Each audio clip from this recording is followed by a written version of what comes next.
Hey everybody, this is Joseph Pasek and welcome back to the Fired Up Network. Welcome to the Soccer Show with the coach, Carmen Asako. You're going to see lots and lots and lots. And did I mention lots of him in the next month or two with the World Cup? But today marked the Europa final there. And it's what am I gonna say about this game? It was an okay game. I'm not gonna say it was like the best football game we ever seen. But did you expect anything going into this match, Carm? No, I mean I think it's par for the course. I think it was exceptional goals. I mean, two incredible goals, especially, and even the third goal was a great goal as well. But that's the makeup of world football now.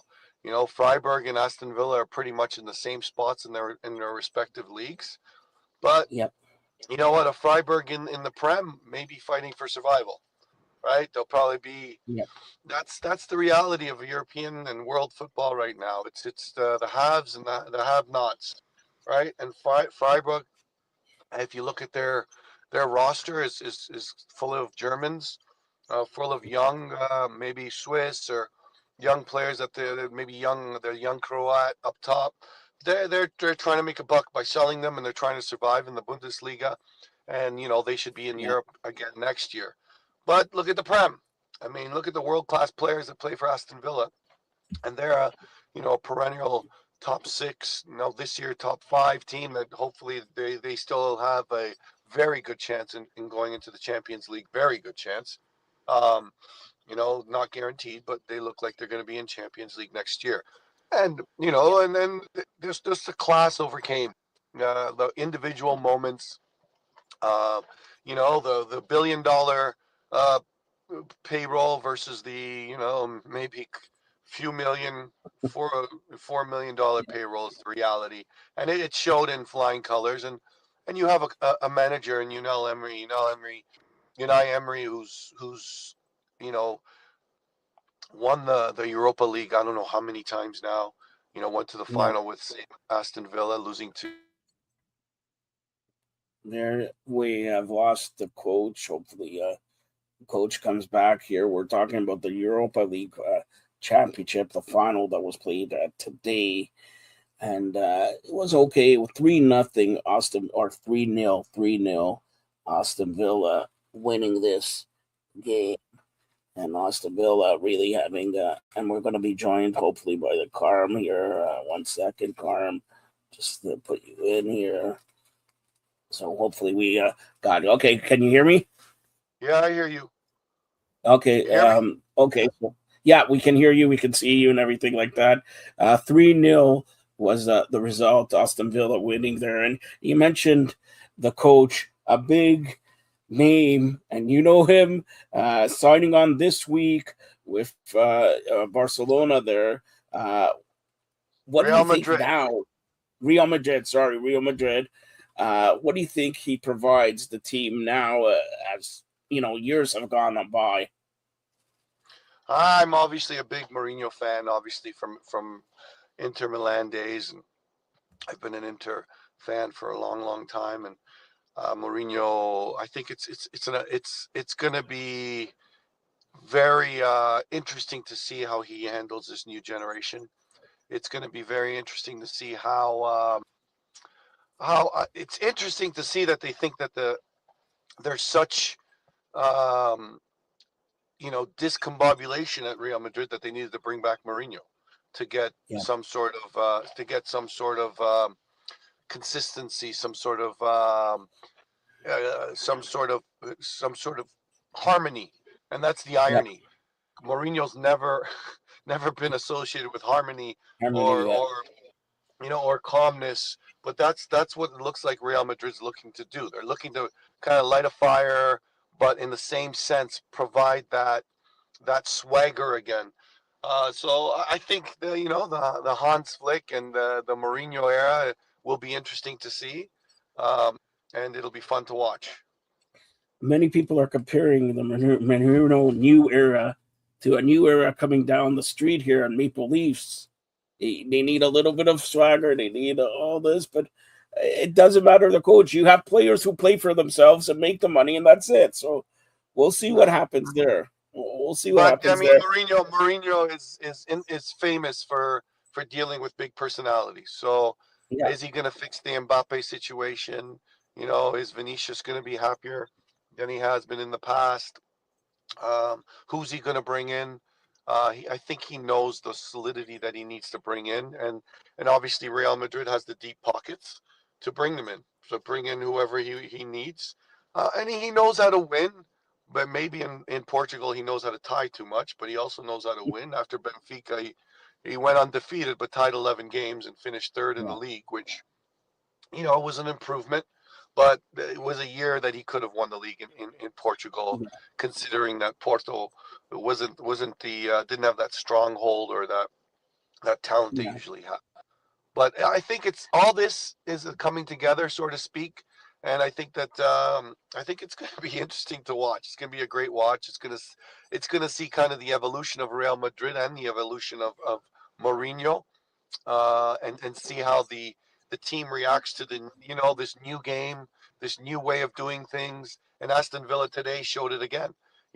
They had less possession, they had less midfield play, they were more direct, they had more actions in the box, but it was all from direct, fast play, and transitional play. So we'll see. It's kind of a refreshing. It's yeah. it's a great storyline, and I'm really excited to watch Real Madrid, and I haven't said that in a while. No offense to And Ancelotti. let's see if he's up to snuff there, because Real Madrid is not. It's a great team theoretically in history. So he's not building up youngsters. That's a great team, and let's see if he could take them over the level there. Right. So Yeah. today was the Europa League Championship, but next Saturday, or is it this Saturday? Or it's the Champions League final. PSG and Arsenal. This match will not be 3-0. This match will not be 3-0. I'm telling you, they'll be lucky if they get 3 shots. All right. But what do you think here?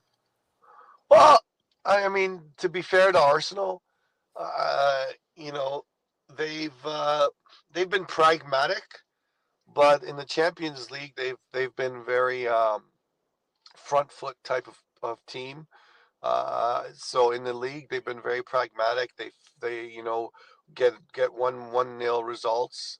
Um, and in the Champions League, they've been attack minded, very direct minded. I hate to say it because I'm not a big fan of Arsenal, but I hate to say it that I think that if they get into a gunslinging with PSG, they may be out of sorts. I think he's going to resort back to his pragmatic, way about things, and yes, um, PSG has the talent and just the individuality and the individuality, tactical kind of intuition.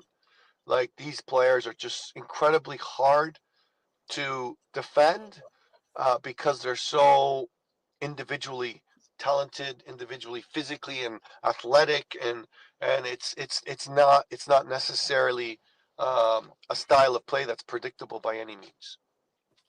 All right. Well, that's going to be a great matchup. And then we're just about 3 weeks away from the World Cup, of course, here in Canada and Mexico and the United States, June 12th. I haven't talked to you since Italy did not make the World Cup. So I gave you, a couple weeks off to cry and all this. But obviously, everybody wanted to see Canada, Italy. Now we got Canada against Bosnia. Is that, Well, I'm not going to say it's an easier match, but sort of, is it an easier match for Canada, barring hopefully everybody's in the lineup because they got injuries, more injuries than the Blue Jays, put it that way. yeah, that list is getting huge. I mean, hopefully, I don't know. This is the last week of MLS, so we might not see Richie play again until the World Yep. Cup. Obviously, we all know the problems with Alfonso Davies and all the question marks on how Bayern Munich has been handling Alfonso Davies.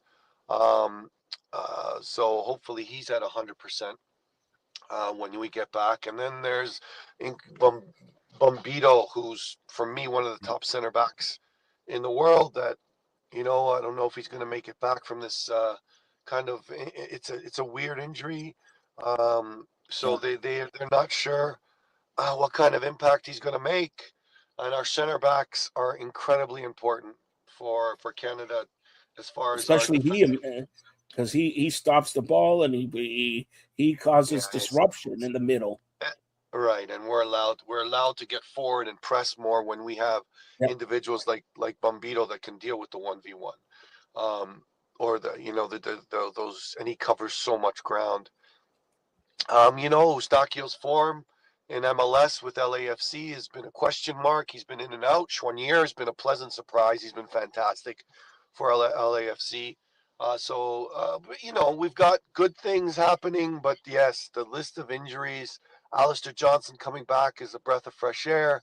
We'll see how he is. Is he going to be match fit? Looks like he is for the sample size that we have in Scotland. And then goalkeeping, they have to be very good. You know, Crepeau's been in a tough situation in Orlando, but he's faced a lot of shots. He's been the consistent starter. Dane St. Clair has been, thrust into a different atmosphere in Inter Miami. Um, and he's yeah, adapting to the differences between Inter Miami and Minnesota, the way he used to be able to play. He's kind of have to be more active, more in commanding his box, more commanding the space in behind, because Minnesota was a deep line team, and Inter Miami, leaves a lot of gaps, and he has to make a lot of decisions. But I think it's good preparation for him for the World Cup. So yeah, question marks for sure. But it'll be interesting to see. Kone's has a great year in Italy. I think he's happy, and I think he's prepared, and he's ready. I don't think Canada's an easy matchup for anyone, especially I think Bosnia. Bosnia, you could see that even against Italy, everyone forgets that when prior to the red card, it yeah, was 10 shots to 2 for the Bosnians. They can get forward. They got on the front foot. They can attack. They were a very good team. yeah. Obviously, defending the box, um, very strong. So I mean, there's that Canada is not an easy game for anyone, um, and it should be interesting to see. I think the expectation for sure is more than just getting out of the group for me, And and that's my more than next question. With all the injuries that we didn't expect much in 2022 and all that. Like we were happy we were there and they scored a goal and all that. And this year we're expecting to make it out of the first round and probably out of the second round, but at least out of the first round. Now with Italy, like I said, I, if they would have played Italy, everybody would say, "Oh, that's a hard, easy matchup for Italy and all that." No, Canada's great, but if they play Italy and now they play Bosnia, isn't that the same team? Or is Bosnia a little bit defense better than Italy? Because if they take the goal 1-0, the game's over. Bosnia, well, I mean, yes and no. Yes and no. They're going to make things very uncomfortable. Canada will make things very uncomfortable, especially in the run of play. I think they've prepared themselves in their friendlies that they've played, like a Finland. Um, so there are a lot of teams that they're learning, taking a lot from these groups as well. So I think the preparations good, and I think the matchups are very good. I think the key is the athleticism still even three deep. If you go Liam Miller, if you go obviously Nico Sugar, if you go, I think the athleticism, the quickness, and just the pace of play that Canada can play at is going to be difficult for everyone. Um, the Swiss are probably the favorites to come out of that group in first, but again, the Canadians are if they're connected, if they're very high in their press and they can deal with the initial line of pressure, they can create turnovers, they can create goals, they can create intense moments, they can get balls in the box, and they always have Jonathan David. So Jonathan yeah. David, he didn't have a great year, he had a very inconsistent year at Juve, but I still think he's one of the best strikers in the world. I do think that, and obviously Kyle Larin going through what he went through. in with Southampton right now with all the stupid illegalities. Then they kind of eliminated them, which is laughable. I don't know why Yeah. they would need to do what they did, or if they why. So obviously it's guilty, but he was a massive part of it. And I think the way Southampton played and him being a focal point was really important. And it's going to be important for Canada in the coming World Cup. And one team that's always the favorites and all that is Brazil, and they picked some guy. I think you know him, and they're acting like it was unexpected and all that. But come on, you're gonna leave him off a World Cup team for Brazil, Well, Neymar? I mean the economics and the opportunity cost of picking Neymar and not having Joao Pedro or some other big names that got Yeah. left out there, like big names, the Everton striker who was But very good. were you surprised? Yes, Really, yes, you were surprised yeah. because I wasn't But you know, really. the problem is how is Ancelotti going to use Neymar? You know, Yeah, how is he going to use Neymar? Ancelotti is famous for using, like, obviously with what he did with Vinicius, what he yeah, does with those impactful players. But with Neymar, you're defending a man down, right? yeah, You're like, I mean, a player of that quality or attacking ability can be a presence defensively by just being there. So if in the attack and Neymar's playing a 10, you're going to hold someone back so he doesn't receive a ball the first action to come out. But I mean, I'm going to be surprised. I'll be surprised. I mean, leaving out João Pedro for me, wow, that's is big. Yeah, huge. It's huge. So, and there's all kinds of other players. Like they go so deep. But it's going to be interesting. This team, I think he picked a very strong defensive team. If you look at defenders that he picked, and it's not only Marquinhos and Gabriel. It's a great defensive group. Um, and I think it'll be a great defensive group, but he'll rely a lot on his top three or four to do things on their own, as Real Madrid did with Vinicius and Endrick and so and so. I think that Carlo Ancelotti is going to rely on their top three, top four, so to speak, to create a lot of opportunities on their own. But I'm not a massive fan of the Neymar choice, and I'm not sure Ancelotti is, but we'll see how he uses them. It'll be interesting to see. all right, and final question, because I got 3 or 4 emails about this, and nobody better to ask than Carmen Osako about Vancouver Whitecaps moving potentially to Vegas. Did you hear You know about what? this? Or Yeah. I mean, it's the stadium, it's the support, it's all that stuff. Do the Vancouver Whitecaps have deep pockets? Absolutely. But they need something back. You know, the ownership there has put in a lot of money in the game of soccer, not only on the male side but the female side with Vancouver Rise and everything that goes on.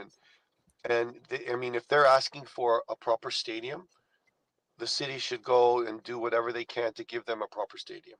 There's obviously other issues, but and their quality of the team that they had has brought back, you know, the fans. The quality of the league has brought back fans, but it's the lack of support. It's you know, it's the city needs to give them that stadium. You do what you can to give them that stadium. Um, yeah, and I think that this storyline isn't over yet, but it's getting more and more real. And you see the same type of mentality in Montreal. And I wouldn't be surprised if our friends at MLSE use this to leverage something or to do some or to you know to something may happen. well, I mean, because right now we're looking at the possibility of Toronto being the only MLS yeah. team, but you know, Toronto and MLSE aren't going to sit on their hands. They're going to leverage that as well. Now the final question: BMO Field or Toronto Stadium? They're going to call it at the World Cup. Everybody's complaining it's not safe. It's look, and I gotta say this: they had 4 years to renovate and make. Why do they want to renovate? Just Toronto, a world-class city, doesn't have a stadium of 50, 60,000, doesn't have a track and field. Come on. Why, and there's talk already of, since they're renovating, they're going to add another 15,000 and put the NFL here in 2029 or something like that. Just build a new stadium. What do you say? You go there all the time. You were there when they first opened. You were there when people don't go, and now World Cup. You told me off air you got tickets, and where I'll even say, yeah, you said you wasted the $1,650 to get me one ticket and all that, but World Cup stadium. You look at that. I mean, the stadium itself. You go to the Rogers Stadium at Downsview Park. That's kind of exactly what they did. Does it look flimsy? Does it look flimsy? Yes. Does it look, kind of makeshift and puzzled together? Yes. But I mean, on the inside, when you're in looking out towards it, it looks good. It looks like a good stadium. It's a good addition. But looking from the outside, you're like, I'm not sitting there. Like, let's just pray that everything's stable and nothing will happen. Just like the Rogers Stadium at Downsview Park, the new concert venue, all that stuff. It seems to be stable, seems to be okay. But let's hope that the engineers and the architects got it right. As far as the World Cup and Toronto and all that stuff, and the news of the day and the news that's kind of piercing through my ears is what Toronto World Cup is going to cost Toronto taxpayers. It's 80 something million or whatever, $1 billion for 13 games, blah blah blah blah. I'm like, well, first of all, that doesn't talk about the revenue. First of all, there's no 13 games. There's 6 games. 6. Well, in Toronto, but 13 in Canada. They're talking about the Canadian. Okay. So you're just, and all you've heard is negativity, regardless of what this brought. What this is going to bring the country itself. What it's going to bring as far as the. But you're the coach. You're the ultimate coach here, coach, men and ladies here. How, and I'm not saying BMO Field's not good or whatever, but how does Toronto, a world-class city, getting the World Cup and doesn't have a stadium? First of all, exhibition stadium, whatever you want to say, had 50,000 for the Blue Jays. They renovated. They put 25,000 at BMO Field. Now they're making it again. Just build a new stadium with a track in it. 60,000. That's it. If they're going to waste billions of dollars. That's simple, but they turned the Rogers Center Sky Dome into strictly baseball. Because right? that is Rogers doesn't know what to do with Carmen Astaco's money. So that's why they now. First of all, I got to tell you this: you go to Rogers Center, you got to sit behind the plate, Terrence Gardens or whatever they're calling it. Carm, all you can eat food. Watch behind the plate. Nobody bothers you. I don't have the hookups like you do. But only $600 a game. A game. There's 81 home games. $600 a game. All you can eat. I'd rather go to Mandarin. I'll eat $600 the rest of my life for it. Again, nothing against this. Well, like, welcome to the makeup of our city. That's what we are now. That's what we've become. Yeah, that's right. And remember, don't get a hold of him, but he's going to be on here hopefully every day or a few days a week with the World Cup. And you know what? We are the only independent. Carm, I'm going to spring news on you. I've done homework. I've gotten a guy from Mexico. And I don't know if you know this guy, John Freeman Nelson from Atlanta. Atlanta's out of the U.S. also, okay? Out of the U.S. And, we have John. We have this guy, Mexico. We have, in Canada. So we're the only guys who have Mexican, Canadian, and American. We're going to do a daily soccer show. And we have a coach here who should be coach in any league and anywhere and anything like that, okay? So, and by the way, Inter Toronto is actually winning. They're winning games. So maybe they shouldn't change their name or whatever. by the way, also congratulations to Carm's team, the Toronto Rock or Hamilton Rock, for the first time since 2011, capturing the championship trophy. So congratulations to the Toronto Rock there. Any last comments, Carm? No, no. Let's look forward to a good World Cup. We'll be all excited. It's going to be hundreds of degrees in almost all the venues. No. Look, Carm, we're not going to World Cup. We're going to go to Nino da Versa every day. Either I pay or you pay, or get that lousy Norm Rumack to open up his wallet. You'll find fur and everything in it, and he'll pay. But Nino da Versa there, and I invite John Nelson. Whatever USA plays, they're going to lose anyways, to come down to Nino da Versa, like whatever he says, and Carm will give him a coffee. I'll spill it on him. Norm will wipe it off, everything like that. It's going to be a great time. And don't ever say 100 degrees, okay? These last 2 days have been 35 here without no air conditioning. They're putting air conditioning in my building on Thursday. So no air conditioning, no sleeping, no nothing. Come on. On Thursday, it's going to be 7. It'll be 7 degrees on Thursday. So and I don't need it. That's the point. That's the point. All right. So that's Carmen. All right, Joe.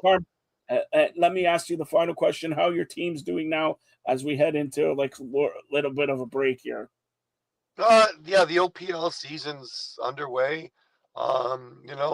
It's a developmental type league. A lot of young players coming in and doing well, and a lot of the college players. And we're hoping to find the next, Nico Sugar or Dane St. Clair or Alistair Johnson coming in soon from this league who all played part of this league.